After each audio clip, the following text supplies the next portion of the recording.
Hello, this is Sly from EV Talk. Welcome to my channel. This channel is predominantly about talking all about EVs, but generally, and right now, we're more interested in the BYD Atto 3. And the reason for that is because I've got one. Very happy with it. We call it Llewellyn. Now, you might want to know why Llewellyn. Those that watch Fully Charged might know Robert Llewellyn, who has inspired a lot of people into EVs. But we've got a double hit. We've got not only Robert Llewellyn, but there's a character on a show that we like. The show is Murdoch Mysteries. And in there is a detective called Llewellyn, and his surname is Watts. Corny, I know, but Llewellyn Watts. That coupled with Robert Llewellyn, how could we go past a name like Llewellyn for our EV? Now, what I'd like to talk to you today about is the 12-volt battery, and the charging of the 12-volt battery and the non-charging of the 12-volt battery. A lot of people have had problems with their 12-volt battery, and what we've heard is that when the cars were transported to Australia, they were not set properly, or if you like, had the batteries isolated or charged or whatever they normally do to keep those batteries in good condition, and quite a few were replaced upon arrival in Australia.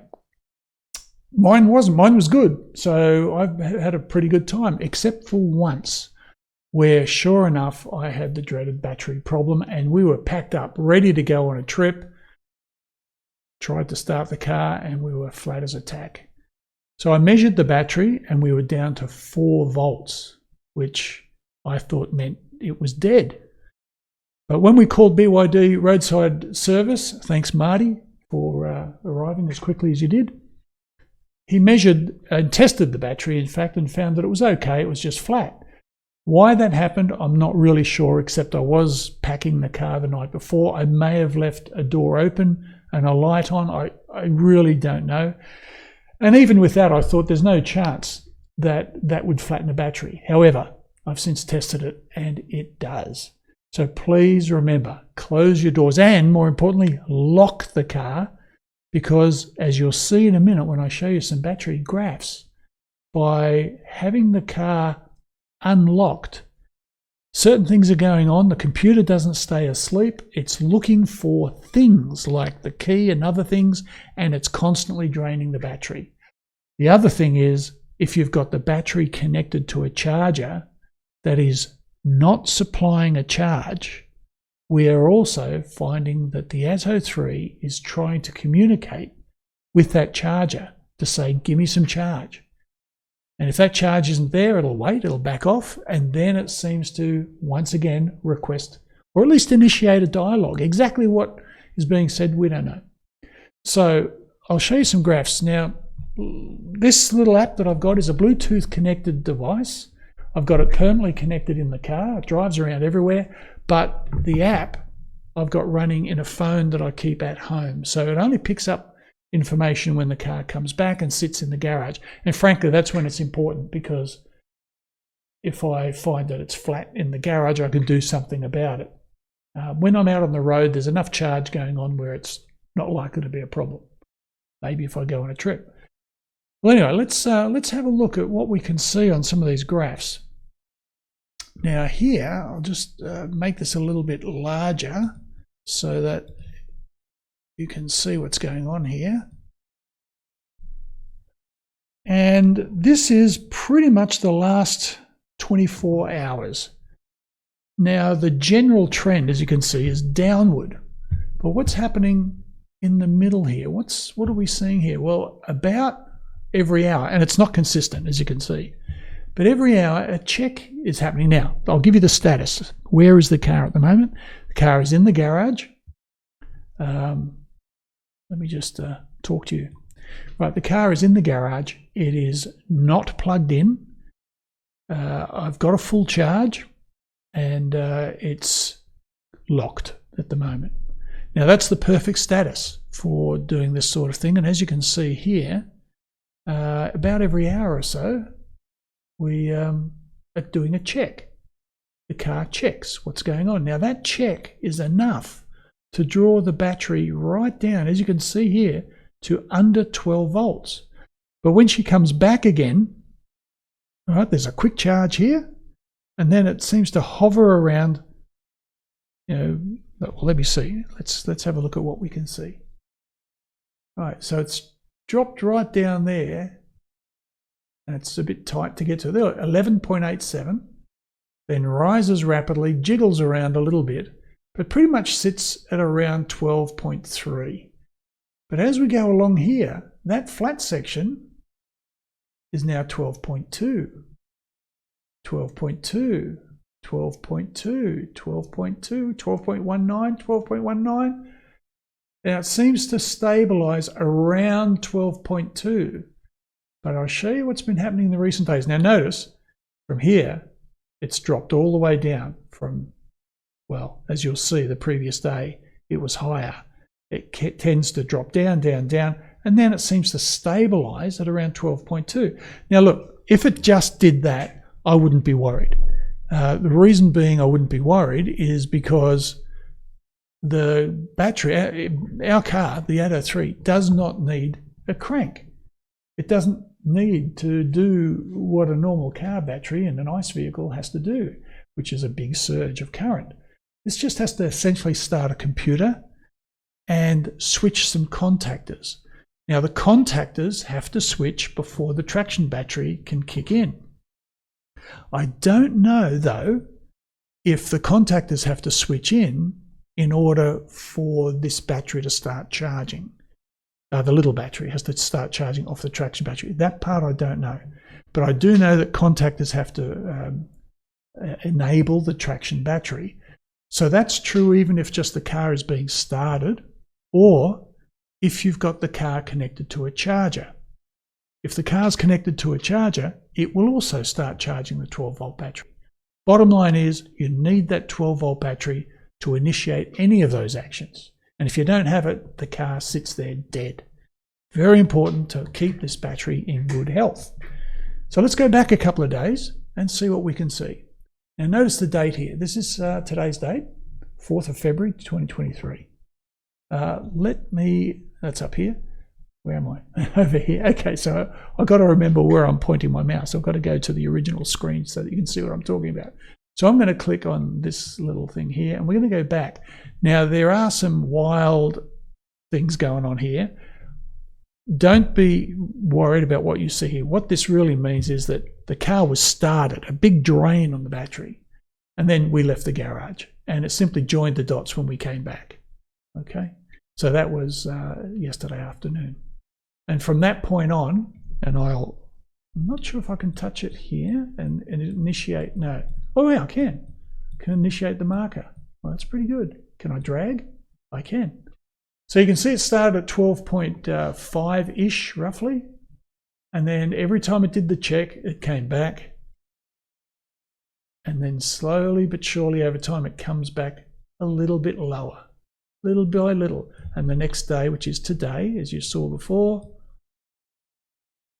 lower, lower. And you'd be worried about that if you just saw that trend, until you know that once it gets to about 12.2, it seems to stabilize, but not always. There have been times it's gone down to 12.1, and what I've noticed when that happens is, drum roll please, let's see if we can find an example. Look at that trend. It's a slide downward. Okay, we're getting somewhere now.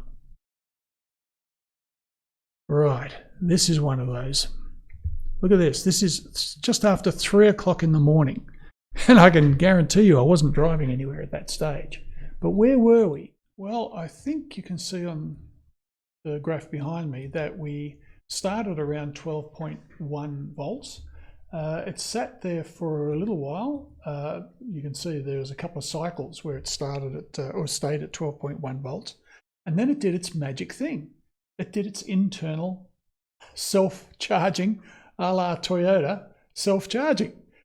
How does it do that? So it must actually have a connection through a DC to DC converter without the contactors being closed to the traction battery. There must be a separate DC to DC converter, call it a charger if you will, but it's connecting internally to the traction battery and taking a charge.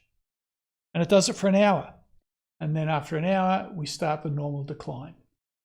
Now, I did notice something else here as I was looking at this. Remember how I said when we start the car, it seems to drop down quite a lot? I don't think that's correct. I think it's when we stop the car. Because when you stop the car, you still have the lights on for a little while. Internal lights, headlights, or daytime running lights. And that's shown by when we come back from this little trip here and we turn off, and that's where we go down to about 9 volts. And then immediately we have a rapid rise and a check, rise, check. Now at this point, I believe, and it's a few days back, so I'm not sure, that we were connected to the charger. But look at the time of day. We probably weren't getting a solar charge. And that brings me back to what I was saying right at the beginning of this video, that if you connect to a charger and it's not providing you a charge, there's going to be a lot of these deep checks and you're going to end up having a rapid decline. Because we didn't start from a very good spot here after our initial coming home, I've got a feeling this was again the internal charge. Look where we're starting.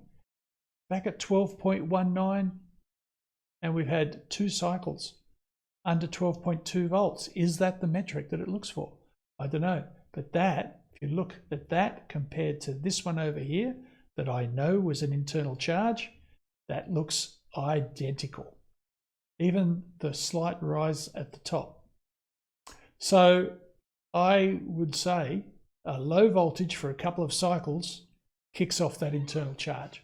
What other metrics? I don't know. So then we come down and so on. Now, can we see anything more behind there? Again, I got to say, now I wasn't actually here at this stage, so I can't really attest to what happened here.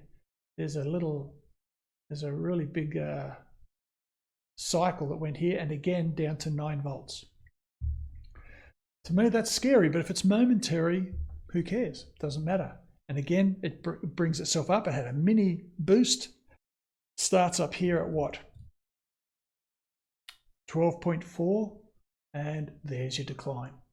Back down to just under, and there it is actually. Look at that. At this point here, we've fallen under 12.2 for 1, 2, 3, and we go to the next day. So we're at midnight there. The next day, we're still at 1. So what was that? 3 or 4 cycles? So about 4 or 5 cycles, boom, we get a charge. This part I don't know. Why did it charge after these 3 cycles? I don't know. I really can't tell you. But I want you to be aware that this weird ass cycle is going on, and I'd like to learn a little bit more about it. If anybody can give me some information or can understand based on what they're seeing on these graphs, please share your input. Let us know what you see or what you feel is happening, and we'll talk about it.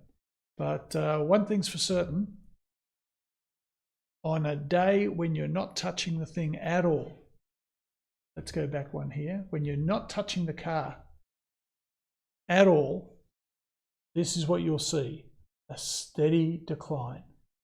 And if you don't turn lights on, if you don't interrupt it, if you don't have the car unlocked, and if you don't have it plugged in without getting a charge, it will get a little recharge cycle. But if you do any of those other things, I'd be rushing out and I'd be getting one of these battery monitors, so before you get to the car, you can check where you are. Now, if I come out of this screen, oh, it's giving me some information there. Let me go back that way, out of that screen, and it'll tell you the current status. Now, looky what we have here. This is my car in the garage right now. It's not plugged in, and we're down to 11.7 volts. What does that look like on the graph? Well, you can see it if I minimize this a little bit, you'll see it all on the one screen. It just shows the last 5 minutes on this graph, and for some reason it dipped down and it's on the way back up. So it ducked down quite low. Let's bring that back up again. So it ducked down to 11.17 and it's just on the way back up again. Well, that's really not unusual because look, it's done that every hour. But wouldn't you say, based on what we've seen, that you'd be expecting to see a charge cycle any second now? Wouldn't that be something if it kicked in right now? I'd like to keep this video running so we can capture it live. Well, live in this recording, but I don't think it's going to happen. Well, what am I saying? I do think it's going to happen, but I'm not going to keep the recording going to capture it. And I don't think I'll keep the audience that long to capture it either. But let's you and I just watch this part of this cycle come up to above 12.1. And if it does that without a charge cycle, look at this how many times were we at 12.1 or less? Well, around here. All right, there's 12.2. There we go. From there, so we're 1, 2, 3, 4, 5.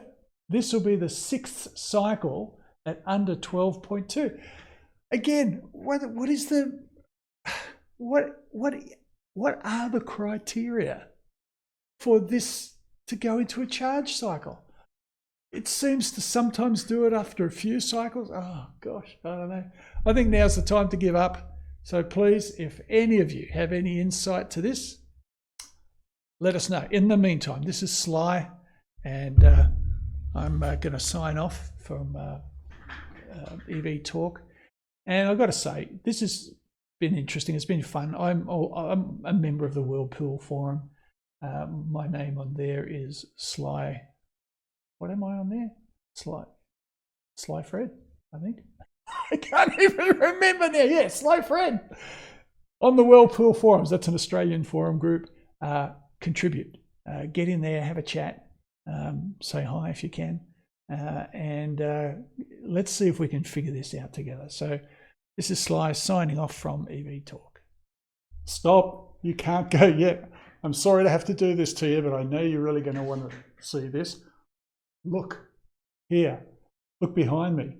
As I was editing this video, this is what started to happen, the charging cycle that we've been talking about.